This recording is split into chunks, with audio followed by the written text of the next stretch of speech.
When I was doing bad education with I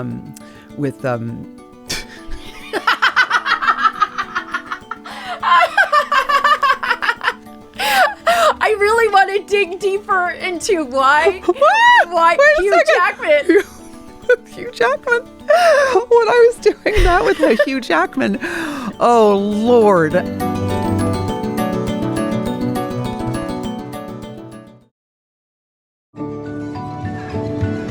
Allison, I am so thrilled to have you here today on Reclaiming. I am very happy to be here finally. We've talked about this. I know. Okay, now this is when I think we met. You can tell me if this is what jives with you. Okay. Otherwise, I've totally implanted you like Where's Waldo? Yeah. Just scenes in my life. But Yeah. I think it was about 25 years ago at Cameron Manheim's. Yep, that's it. Yes. There was like this big dinner party. Yep. And I remember it so vividly because there was this wackadoodle thing that happened where, I don't know if you remember this part. So someone was telling a story that they and their family had been deep into Scientology. Yeah. And then they had tried to get out of Scientology, and they were telling this like very involved story about all the things that happened. And this is ringing true to me, but I can't remember who it was. I remember it because then I was saying how I had this friend in high school. Yeah. She became a Scientologist, and it really changed her life and turned her life around in some positive ways. So another friend of mine and I did the intro course there. You did? Yes. Oh my gosh. Because she like asked us to, and so we did. That must have been fascinating. It I loved was. Did they put the things on you to Well, we did the e-meter thing at the end, and that was sort of why I didn't actually continue, because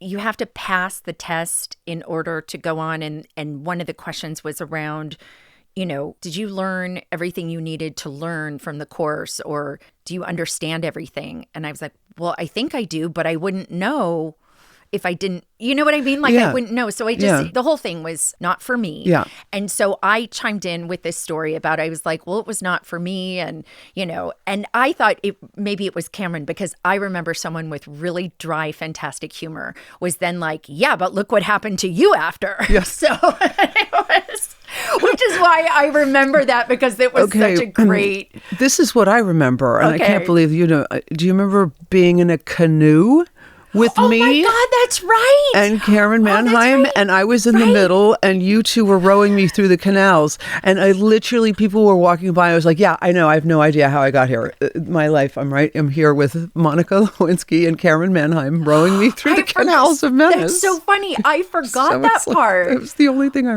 Oh my remembered. gosh, It was such a moment for me. Yeah.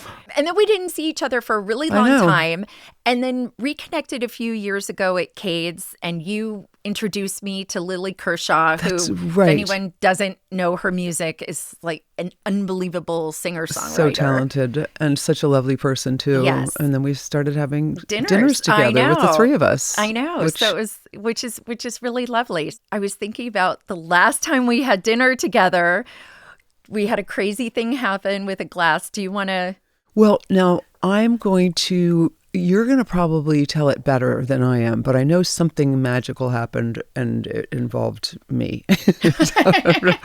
Or picking up a glass, and the stem just stayed on the table, and my glass. It just cracked. Yeah. Right. Yeah. I mean, it was so. It was a bizarre moment. It was a really weird moment. And I think almost as bizarre is that because we're all kind of woo-woo, right? That we were all like, wow, what the fuck is that? Yeah. That's crazy. Yeah. But then also, okay, like, we're okay. It's kind of witchy, but. What does it mean? I remember, I wish I could remember what we were talking about at that very moment. If it was a sign from, I don't remember. Now, have you always been into woo-woo? I don't know when I started being definitely was into astrology and finding out, having my chart done. And me too. What's your I'm a whole trip. Was born November 19th, 1959, and I was born. I'm a Scorpio with Cancer in my moon and Pisces rising, so I'm a triple water sign. Oh, which is gotta be. That makes sense because well, you're sensitive, and I think it's your sensitivity that you really uniquely bring to so many of your varied roles. I'm sure maybe that's got to be it. But I just love that kind of stuff and doing it, going to, not fortune tellers, what do you call it? Psychics, going to psychics. Yeah. And I love all that. I met with Laura Lynn Jackson, the woman Me too, who did. You did? Yeah. I didn't have a session with her, but I know her socially. That book, Signs, is so great. I know. And I've never met her socially, but I did do a session with her, private session on the phone, which is really interesting. And I have to go back and listen to it. I don't know why it interests me, but I'm fascinated by it. I love to hear. I want to I have a new great nephew, and I want to get his chart done to see, it's a fun world to me because I'm not really religious per se. I mean, I grew up Episcopalian, which is Catholic light, I guess they call it. And, and we went to I went to church Christmas Eve and Easter Sunday, and that was about it. And then this is the worst thing that happened to me when I was young. I was confirmed. I went through the whole confirmation process, and I had this teacher or whatever, religious guide who was, the group of us was, before we got confirmed, we had lessons with him, and he told me that God was on the other side of a brick wall and you had to knock it down to get to him.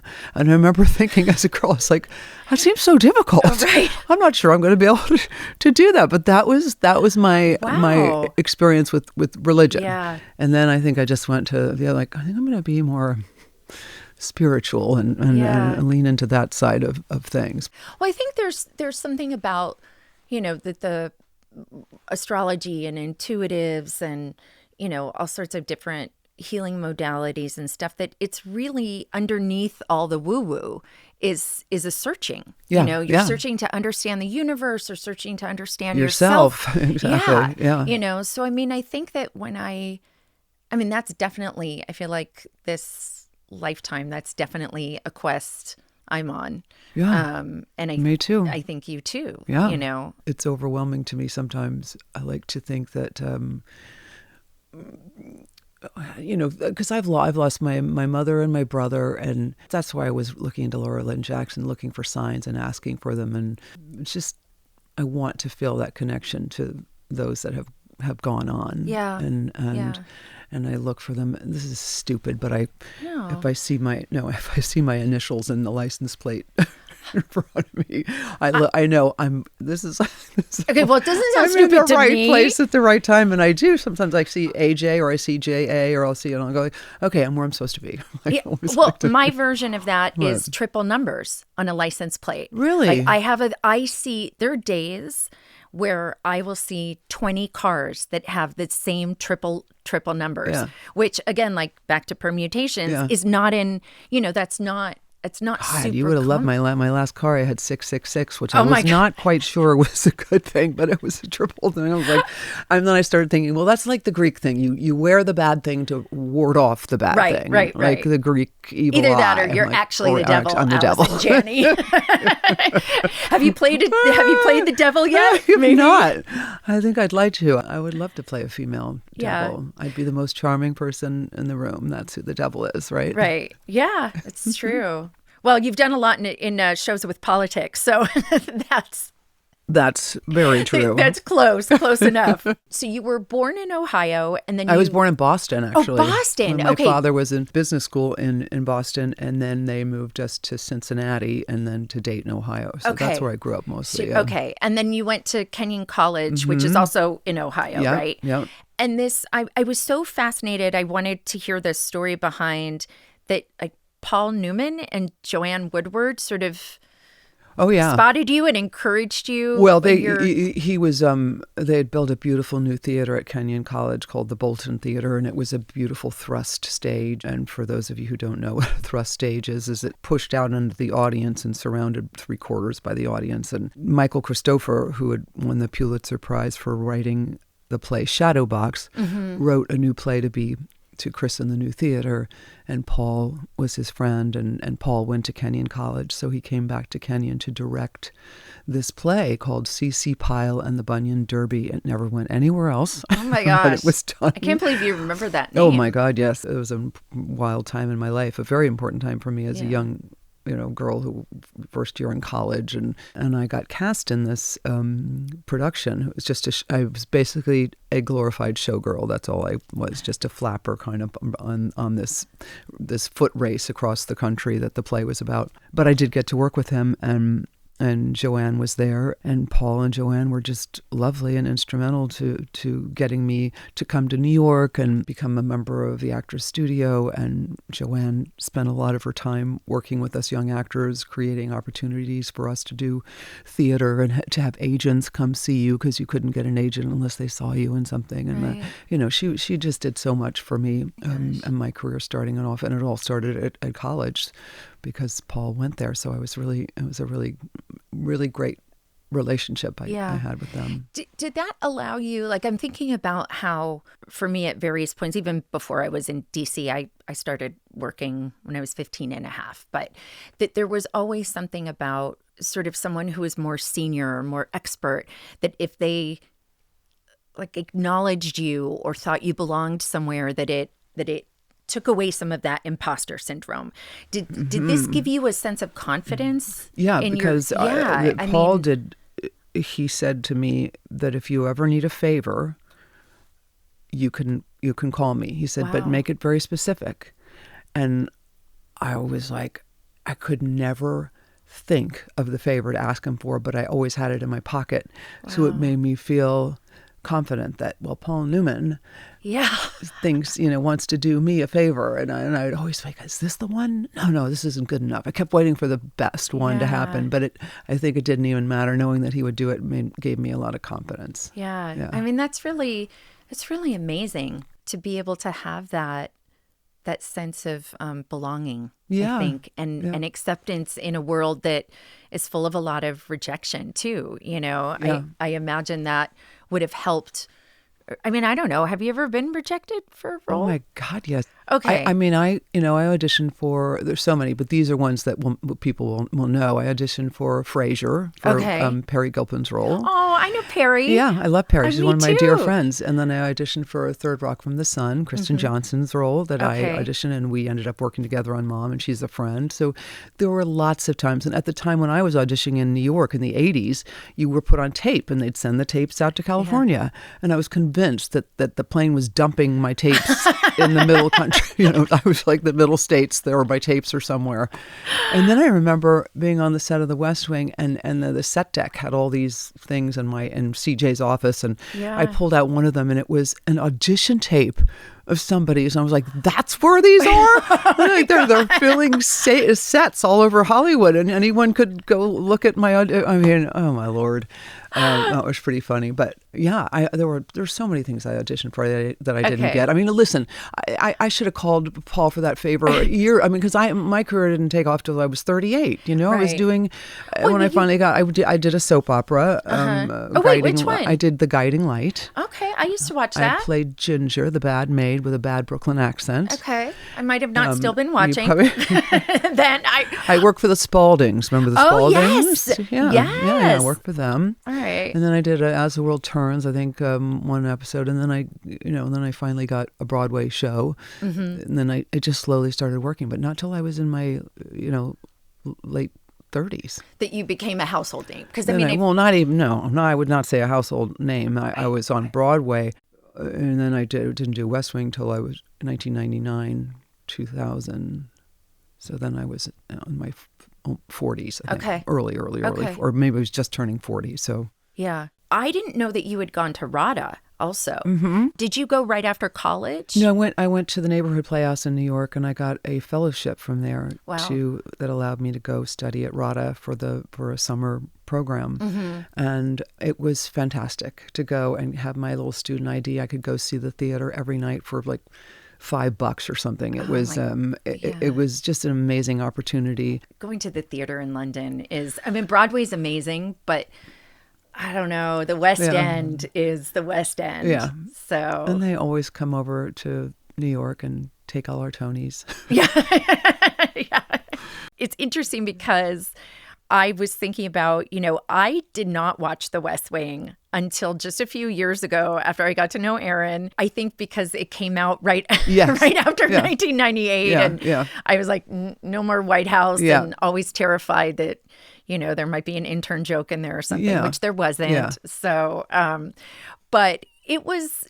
I think the character of C.J. Craig is one of the best women characters he's drawn. And I was curious around, because you were in your late 30s, early 40s, and you're baked as a person in many ways at that point. Do you feel like you influenced who C.J. Craig was, or C.J. influenced you? Because I feel there's when you're with you, it's so easy to remember that character that you've played. Yeah. That's interesting. I think Aaron liked to be around the people he was writing for to get a sense of who they were. And I would always try to hide from him because I was I didn't want him to know what an idiot I was. Especially you are not an idiot. But politics, I'm like, I grew up in a family, you didn't discuss politics. It was, pass the peas, pass the bread, whatever. Right. We didn't talk about social issues or politics, anything like that. So I just wasn't steeped in it. I grew up during Watergate era, and it was like, you don't trust politicians. You don't, and well. Yeah. Really? What a simple time that was. Now, so I wasn't comfortable speaking about, so I didn't. But I think that a lot of CJ's humor and femininity and vulnerability was from me, and her smarts came from Aaron. That kind, being able to, you know what I mean? Because I'm not that I'm not smart, but CJ could.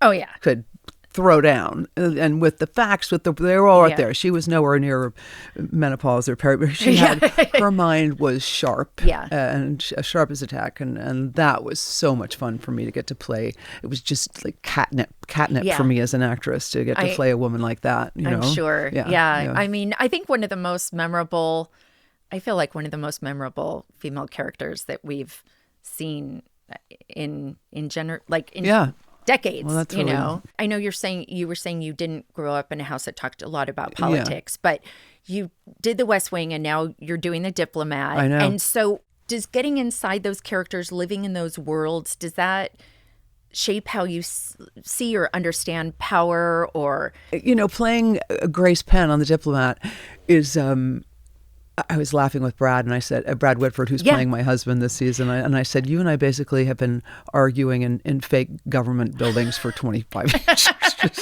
Right, but okay, I have this. I wrote down this weird question that I want to ask you about that, which is on The West Wing you were colleagues, right? CJ and Josh were colleagues, and now you're playing husband and wife. Is it weird? Is that weird?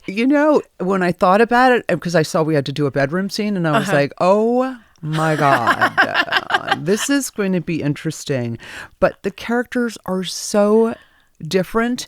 And I think the history that Brad and I have shared together is baked into our relationship on The Diplomat. It feels like we have a whole history together of a relationship. And even though we're playing a married couple, it feels so comfortable. I feel like I have been married to Brad for, I spent more time with him than I spent with my family during those 7 years of 18-hour days. Back when you did 23 episodes or 24 episodes a season, nobody does that anymore. And we didn't have cell phones back then either. So we really spent time together, hanging out in trailers together, hanging out on set, just all, we became a family. So it doesn't feel, and the characters are so different. I think people they're going to think about CJ and Josh, but when they see The Diplomat, they're going to forget about them because these are totally different characters. Journey Smollett was on. I talked to her for the show. She's amazing. A few weeks ago, and she was talking about her process that is so involved and really interesting, of creating a whole backstory and a book of some sorts around her characters. Do you have a similar? No. Okay. As I call it, it's working on I have worked with one actress that she would come in with all the stuff, and I was like, I called it working from the far side of a fart. So 2 days ago, I ate bean stew, which I'm like, oh, I can't do it. Doesn't really help me much. Whatever can ground me in the scene, I will use, knowing that I, went to school or had it doesn't help me for some reason. It doesn't help me. I think about where the character is, where whatever I can think of that happened before. It might not be the character. It might be something that happened to me that helps me relate to the character. But creating their backstory, I don't know. It's not my first way of wanting to work. If I'm working on someone who is real, then I'll look at, tons. Like when I did Bad Education with one of the most famous actors, and I'm an idiot because Hugh Jackman, for fuck's sake. Let me think back. When I was doing Bad Education with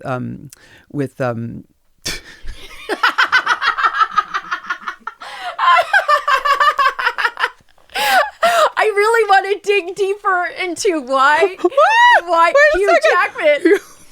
Hugh Jackman. When I was doing that with Hugh Jackman, oh Lord, I was playing a real character, and I had reams and reams of research. Okay. That's when that kind of stuff helps me knowing. And so I looked through all that stuff, and it was just fun to know it. But to do that kind of work for a character that's made up is it's like almost too overwhelming for me. So I start in a more simpler way of working. Right. I was really sort of taking in the breadth of your career and the varied roles that you've taken. How have you chosen your roles? And well, I'm lucky that I didn't get typecast as something. And I think about my history in the theater. When you grow up in the theater, you're always doing different kinds of roles, different styles of roles and different plays, from Noel Coward to Arthur Miller to, a Fado farce or something. And they're always completely different characters because you're an actor.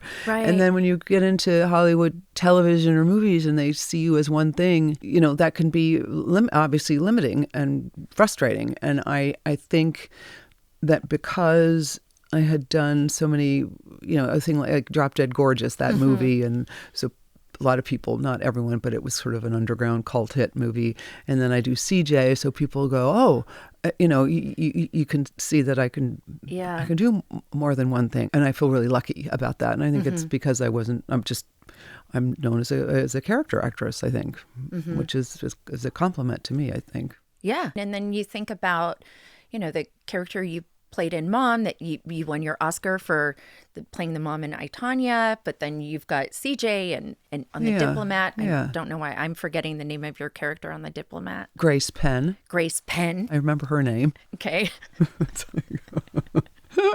Yeah. I think as long as I remember Allison, Monica. We're good. We're good. You and me, we're good. We're good, kid. We're good.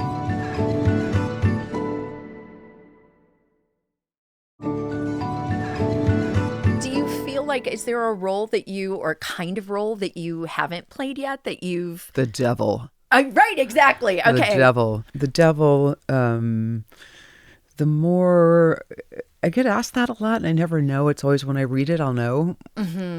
I'm so driven by that. By the writing is the most important thing to me as an actress. When I read it and I go, oh yes, I want to play this part. I want to play. And usually it's the more complicated, the better. Yeah. The more, oh, they're this, but oh my God, they're this. They have this going on here. And that's really fun to play. So I can't say, I don't know what it is, but it's out there. I think what's interesting is in our friendship, I know, from personal conversations, right, of just the kinds of self-exploration that we've done. And so this is interesting to me because what you're looking for are the layers, right? The layers of a person. Yes. And you search for layers of yourself in that way, you know? And I think we're both kind of those people who I've done everything but the psychedelics yet, but you were talking to me about that. I have done assisted ketamine journeys with a doctor here in Los Angeles, but it's all about set and setting, of course. And to do it in an office with a doctor is it's an amazing experience. For me, it was at a time in my life where I just lost my mother. It was right after COVID, and I was in such a dark place, and I heard about this kind of therapy, and I went to this doctor, and it was some of the best thing. It's the best thing I ever did for myself. Wow. to feel the release from all the heaviness, all worry, everything. It just goes, and I felt nothing but love and loved. It was giving me new pathways in my brain, I guess, to know that I could feel that way, or I have just knowing that, I don't know if that makes sense, but it's making sense to me. But knowing that I felt that way, I can think about feeling that way when I just close my eyes and I'm trying to remember being there. And it was so helpful. It was incredible. And I was obviously so sad that Matthew went that way, because he is I just loved him so much. Yeah. And obviously he was using it in ways that you shouldn't be using it. Were you close to Matthew Perry? I worked with him on West Wing and on Studio 60, and I did this short-lived show called Mr. Sunshine with him, and I just loved him. Yeah. He said one of the funniest things to me, because sometimes I tend to mumble if I'm talking, and I sort of give up on my sentence halfway, and I just go, and I was doing that with him because I was so sort of intimidated by him, because he's so fucking funny in there, and I was saying something to him, and I just thought maybe he had lost interest, so I went like this, and he said, "Allison, did you even hear what you just said?" I was like, Matthew, I get your part. No, he just made me laugh so much. He's very close to. Do you know Robin Rouzan? No. So my friend Robin and Maddie were very, very close. Yeah. And I met him a couple times through her. Yeah. And he, even with all the heaviness and sadness that he held that you could feel, there was that sort of equal and opposite light. Yeah. You know, that he sort of, it's like his resonance or his vibration went to a higher place than what most of us go to. Yeah. Yeah. And so you would feel like, I think when he was in a place, I didn't see him when he was in a bad place, so I didn't know him that well. Yeah. But when you were around him when he was in a good place, it was like the warmest sunshine. Yeah. You know. Yeah. That I loved working with him so much. Yeah. Hanging around him, being him. He was always, when I saw him, he was always on and always very funny and just. Yeah. And then to go on with your question, I also did some other therapy with mushrooms and with MDMA. Mm-hmm. And those were all wonderful tools too. I can't imagine doing some of these things, thinking that people do ketamine at a club. I'd be like, oh my God. No. Yeah. You don't want to do ketamine in a club. It's not. It's not for that kind of experience. Yeah. It's for being in an office with a doctor. Right. I have not. This is like the one. It's really the one path I have not gone down yet. I imagine I will at some point. Well, I brought some with me today. Oh. I thought you and I could do a little experiment. Exactly. A little podcast surprise. This is an intervention. Yeah, you should try it. I mean. So I'm just curious, because so if you did those 3 different things, were they different? Yeah, they were different experience. How were they different? Or how did it impact you? Well, there's a different time commitment, first of all. Okay. the ketamine in the doctor's office is a 1-hour ticket, as I call it, 1 hour from start to finish. And you're in and you're out, and that's it. The mushroom, is a longer, I think that's more of a 5 to 6 hour commitment. Mm-hmm. And the MDMA is, I can't remember, it's been so long since I did that one. Is that the longest? It's as long. No. Okay. I think the mushroom was the longest, but again, you have someone there with you, and a lot of the times it's just about going in, and I always listen to music and just you have to say something before an intention, and I always say, "Show me what I need to see." Wow. You know, show me what I need to see, and then beautiful. The medicine usually takes you there, or you go to places that you need to look at. Mm-hmm. But it's always that about setting the intention before you go into these things. So it's not fearful. It's like you want to go on this journey to help yourself unlock something in yourself that you need to see, or get in touch with something that you need to be in touch with.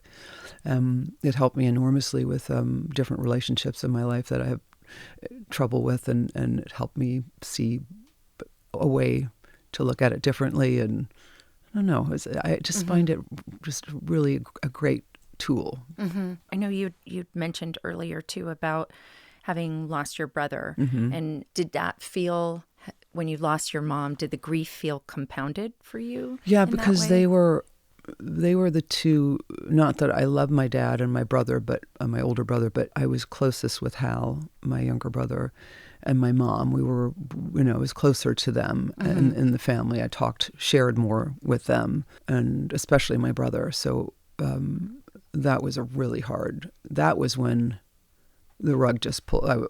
I didn't understand the world after that happened, because when they always say when something like that happens and the world still moves, you're like, no, wait, wait, you just want to stop because you can't understand what's just happened, and that grief was enormous, and it never goes away. It's just there, and you grow through it, and my mom too. It's like, God, it's just, so you feel like, they brought you to a party and they left without you.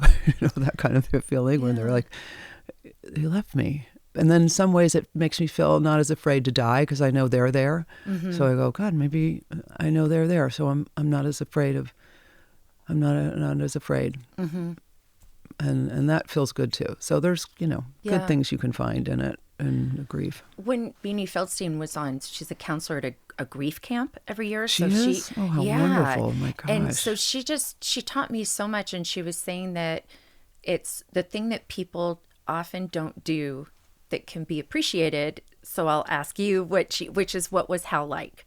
Oh, yeah. Oh my gosh. First of all, he was incredibly funny, the best sense of humor. He got me, so we would laugh at the same things a lot. He loved magic. He loved to do magic tricks, and he loved to perform. He was a musician. He was so charming. He could host. He could talk to anybody. I was so jealous of him that way, because he could talk to anybody about anything. And I was like, oh.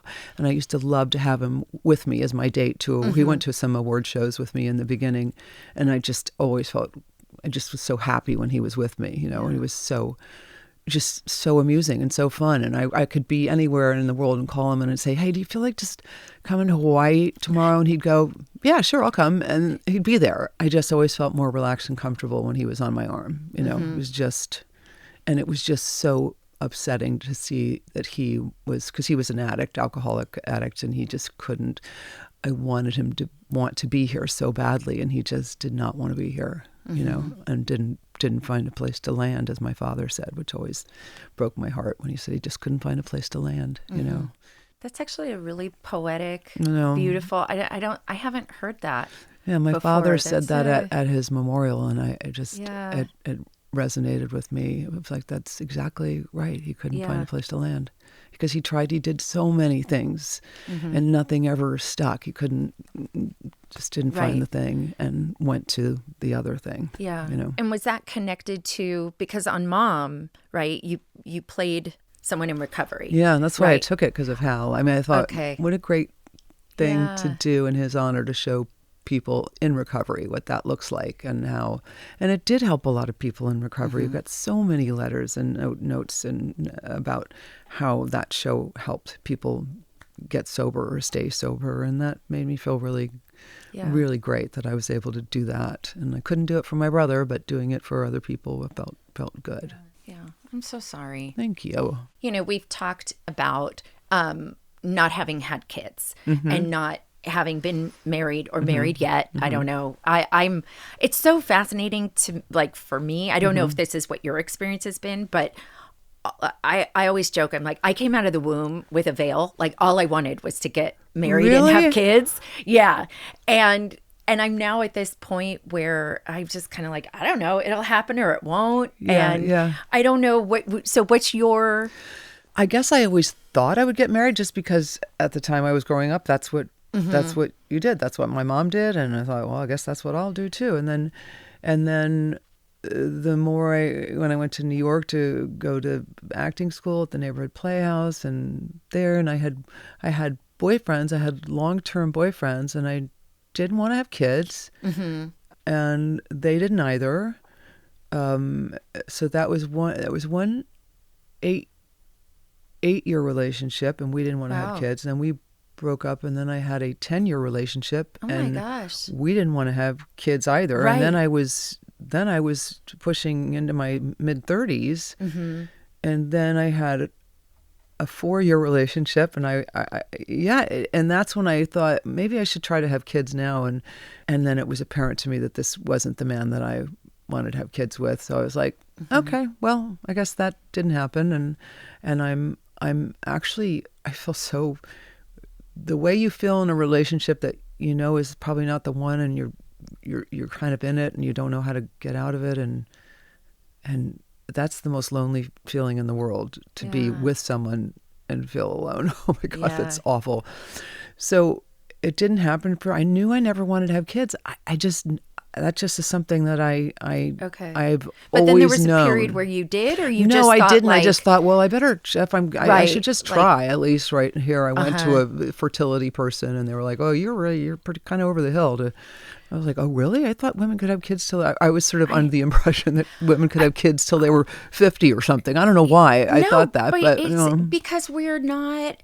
I don't know if you follow Dr. Mary Claire Haver on Insta, but so she's like the menopause queen, and I had her on the show, and we were chatting about how just this is not something we're taught, like to be in charge of our fertility. Yeah. To even understand. I didn't know until a friend of mine went into early menopause at 40. Yeah. I didn't even know that was possible. Yeah, they didn't teach us anything about our bodies growing up.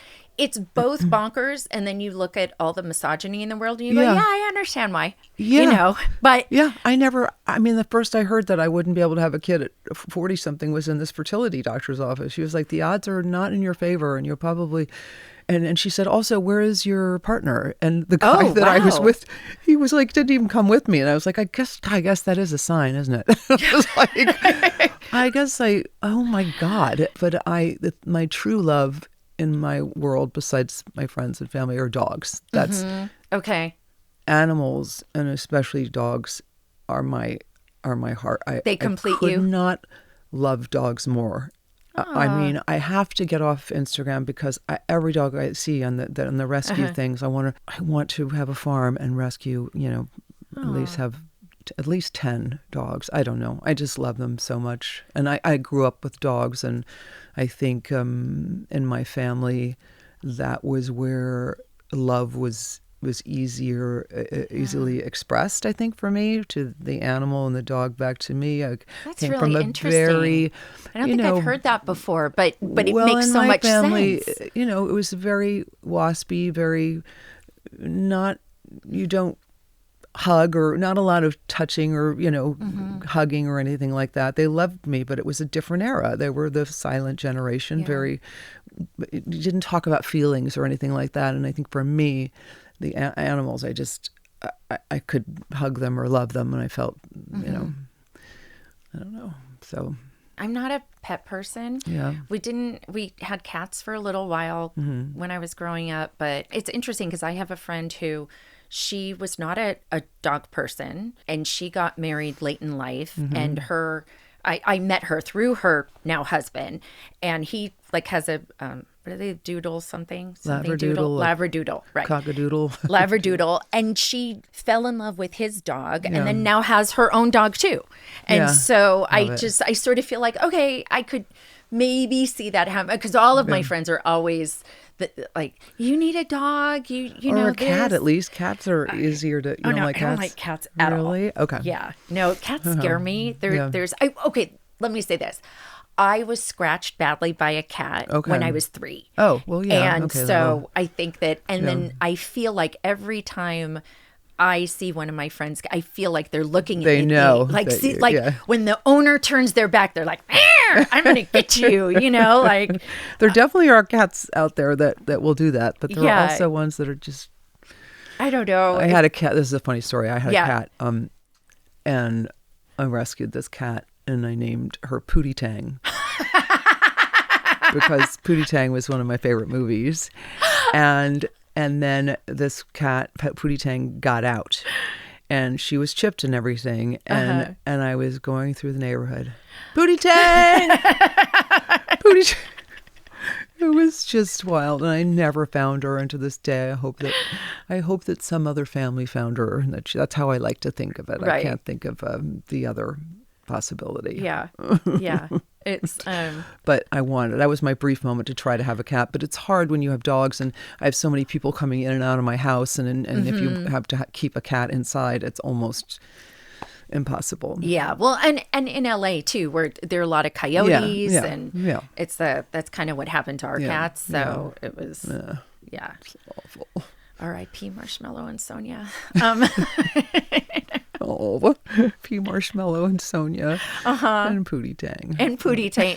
They're like all up in kitty cat heaven, sort of having tea, laughing at us like, here are the words you couldn't remember, ladies.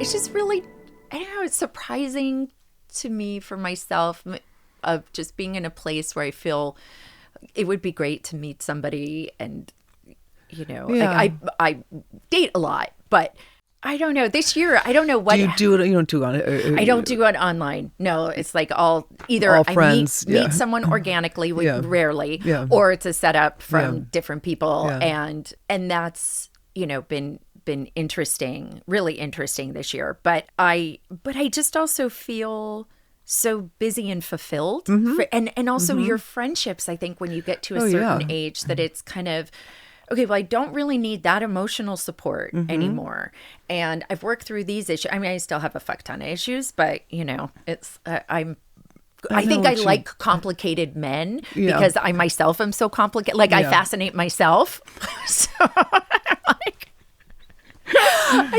It's sort of that. I mean, I frustrate the shit out of myself too. Of like, really, again, we're here. The same mistake, the same this, the same that. But I don't know. It just feels like I think I hear from women our vintage of like, they've got to be additive. Someone has to be really additive. But then I saw this picture. I just quite because I haven't seen you except briefly at the Atlantic Festival. We haven't chatted since. But there was this photo on Instagram where I can't remember whose birthday it was, but it was like they were saying, "Oh, the lesbian bus." And it was, oh my God. And so then I was like, Allison, is this news? Is this? That was so funny. I know I was on that. I don't know who called it the lesbian bus. It's the famous lesbian bus. But no, there were a couple other gals who weren't lesbians on that bus. But yes, definitely everyone started to think. And I'm like, all right, fine. You think I'm a lesbian? I'm not a lesbian, but I loved being on the lesbian bus. It was a frickin' fun. We went to see Tig Notaro do her comedy, who I adore. She's been on the show. She is amazing. She is hilarious. Yeah. I mean, she's so lovely. And Tig and her wife and my friend Lee Stephanie, and Holland, right? Stephanie and Holland and Sarah and I'm not remembering everyone. Wasn't it were Glennon and Abby on it as well? Yes. Yeah. And I'm not going to remember because I'm me. That's and I the can't photo remember. I saw. It was such a fun. I had no idea it was going to become. I forced Tig to do her dog voice. Did she tell you I broke her ribs on that bus? No, because I think I talked to her before. Well, she's like a teeny little thing. Yes. And I picked her up. We were dancing. I picked her up and swung her around and put her down. And she didn't tell me till later. And she's so thin. It wasn't like I picked her up and went like Hulk. I just went behind her and picked her up and lifted her and did something silly. And she had to do her comedy show, apparently, in so much pain. And oh my gosh. She called me later because she wanted me to know and not hear it from someone else. And she said, I still love you, but you broke my... I was so mortified. It was. I have a friend who was having sex with a guy and she accidentally broke his nose while they were having sex. So. Oh my God, that sounds very passionate. Yeah. I wonder. I'm trying to imagine how that happened. I'm trying to imagine the position and what. I don't remember. I can ask I don't her. think I've ever entered anyone in sex during I sex yet. Me either. Me either. Oh my God. And you're doing these photo shoot, like you went pantless, right? I know, to the I know. Las Culturistas Awards, That was and a fun. looked amazing. Thank you very much. You know, you embody your sexuality, and you're lesbian or not. No, Yeah, I'm kidding. yeah. But, you know, Yeah. Allison Janney said she is not a lesbian. So nothing wrong with being a lesbian. I've not right? experienced a lesbian encounter yet in my life, but, Right. you know, what the hell? The night is young. The world we're in, you know, anything goes, Yeah, baby. yeah. It's Oh, like, my God. But has that, like, have you always felt that comfortable in your skin and in that way, or is that like something is your? I like playing a role in these photo shoots, knowing that there's retouching and things like that can help. I did the thing with the no pants look for Las Culturistas, like the Broadway dancers. They put a pair of stockings on underneath, and they put another one on over the top to make everything. I did not know that was that's a Broadway dancer trick, and I tried that, and I was like, okay, because my legs look great when they have something holding them up. Okay. But after a certain age, things start to move south. But in those photo shoots I did, I felt it's fun to feel sexy in those, because I know I have a lot of help. I've got a lot of great lighting. I've got a great photographer. I can play a role. It's fun. When I put on that outfit to go to Las Culturistas, I was like, I can't do this. And I thought, yes, I can. I can play her. This is the role I'm playing. I'm playing this woman who's getting this award tonight, and I'm going to own it on the carpet. It's the way I talk to myself and step into being that person on the red carpet, because Allison is more comfortable in my sweatpants and my t-shirt and with no makeup on and a baseball cap on or something. You know, that's how I'm comfortable. Yeah. But you know what? It's no, I think it's no different. Like, that's so adjacent to how so many people have to show up to do different things in life, right? Yeah. I mean, it's what's the difference between finding a part of yourself and finding a character that you can embody? Yeah. Pretty much nothing. Yeah. You know? Yeah. So it's just, I get it. I feel very, I am probably my most awkward on a red carpet. Like never, and just am behind the camera and all the things. And because the questions they ask you on the carpet, and there's all this noise and you can't focus. And I'm like, wait, what did you say again? And yes, I did that movie with Hugh. You know, so that happens to me the whole time down the carpet. And I'm like, oh my God, please let this end. Yeah. I wish I could find it as a game and have fun with it, but yeah, I don't go on red carpets very often, but when I do, I'm always looking at videos ahead of, like, okay, what the hand goes here, yeah, sure, and the this and the lean forward and the leg, and then I get there and I'm trying to. I think the thing someone taught me that's helped me the most is the gentle finger pull. The light finger. I'm okay, I'm like, I can do that, because I never know what to do with your hands. No, exactly. So the question I ask everybody at the end is if there's anything you're working on reclaiming in, like, a very elastic definition, and you could also just perform the jackal for us. I would give you a pass on answering the question. I don't know if I could remember those words anymore. I knew them for so long, but that was so much fun. The jackal. Yeah. Oh my God, reclaiming that performance. Reclaiming who I am without being with anybody or associated with a job or a part or anything. Reclaiming my center and my peace of mind and my who I am away from everything, because sometimes that gets lost in the doing of this and being this and having to be this person and being that person, and sometimes I feel like I very much lost touch with me, and without the distraction of the phone or the TV or all the things Yeah. I mean, my dream is to go on, I don't know if I could do it for a week, but at least a weekend of a no talking retreat, Wow. where you just, Yeah, I don't think I could do that. no phone, nothing, Right. just 3 days of being quiet. Yeah. I mean, it's sounds interesting good. because I travel alone a lot. Like I enjoy my own company. I think I'm quite funny. So. I love that. That's great. But so, I mean, maybe doing a silent retreat. Come on, let's do it together. Can you Oh imagine my going God, with a we'll friend laugh. and just Every like, time we look at each other, we'll just, my God, I'm one of those. I was at a memorial recently and I don't know, there's somebody played the shofar at the memorial and there was something about the pitch and the way he played it. And my brother was next to me who always no. So makes you me, and started- I literally was like, oh no. biting on my finger because I'm like, please, Monica, please don't start laughing in the middle of the memorial. Like, you will embarrass your family worse than 98. Like, Laughing in it's church really- kind of thing Yeah. is the most, that's when you get the most hysterical and you're not supposed to, of course. I know, just the nerves. So, all right. No. So a silent retreat. A silent retreat, Okay. a Yeah, meditation but retreat. I love what you said, that it's sort of the reclaiming of the being instead of the doing. Like, yeah, and what And do that's I really pretty. do? I want to keep